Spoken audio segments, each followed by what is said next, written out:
Copy that. Flooding in compartment 7-111-0E. Hi, I'm Ryan Szymanski, curator for the Battleship, New Jersey Museum and Memorial. Do you have any idea where compartment 7-111-0E is, or what that means? Today we're in Damage Control Central, the spot on the ship where the Damage Control Assistant, or DCA, would coordinate all of the damage control activities going on around the ship. Reports would come into this station from all over as drills were being conducted or in the event of battle damage. And then they would be plotted on damage control plates like these. Looking at the ship, we can see our compartment right there, which tells me it's one of the engine rooms or the fire rooms. A large below-deck space. If there's flooding there, we're going to need to do something about it.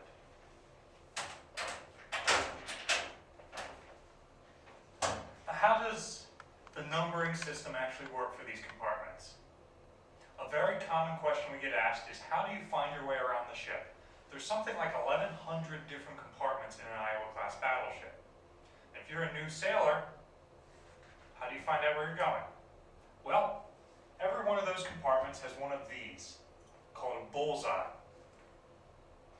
With a system of letters and numbers, it tells you exactly where you are in a three-dimensional map of the ship. First, the number 3. It tells us we're on third deck.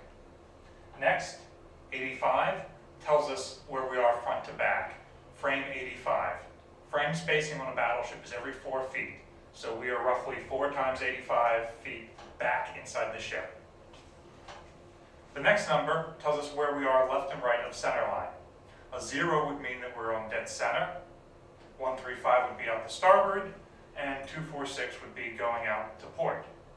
And then finally, you have a letter designator for what sort of compartment you're in. In addition to Damage Control Central, Iowa-class battleships have 11 damage control lockers and a flight crash locker. The one I'm in now is Repair 5 Forward, the closest one to the flooding we reported earlier.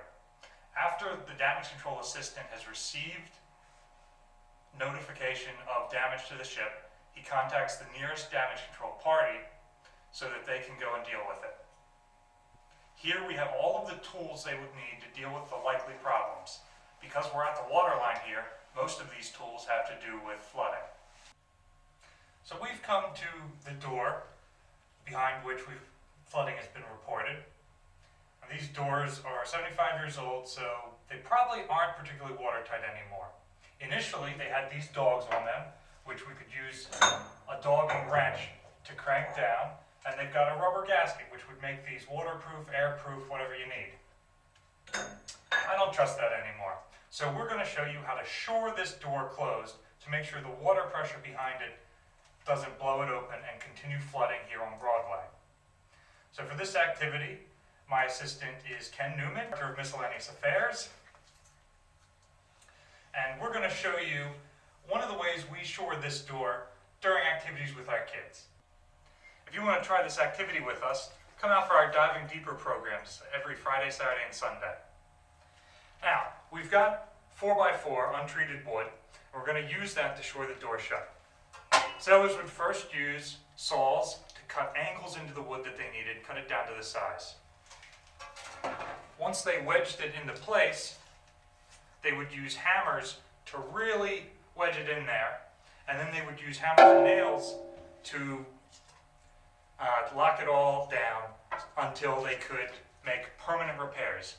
Damage control is not fixing the ship permanently, it's controlling the spread of damage. It is different from repairs, which would be done after combat is done. Alright, so the first piece we need is our strong back. Traditionally, the strong back would go along the side of the door and our other wood would brace up to it. For our activity, we put it right there. This is going to keep us from marring the paint job. Alright. Next, we have some pieces of wood here that we're going to brace against on this side. We're going to use the force of the door being thrown open to help hold it in place. So we want to wedge something from here to this bulkhead over here. So we have a board down here, which we can wedge against with the step, and we've got another board cut out just right so that it's not at an angle. So next we need our actual wedges. Thank you.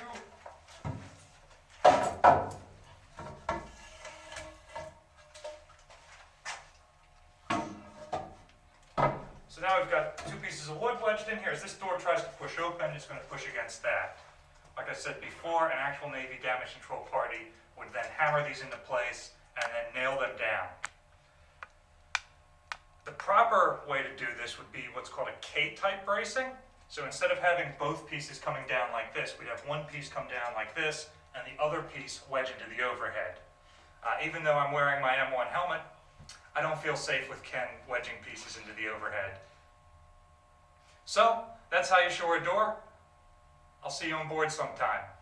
Remember to tune in every week for more content.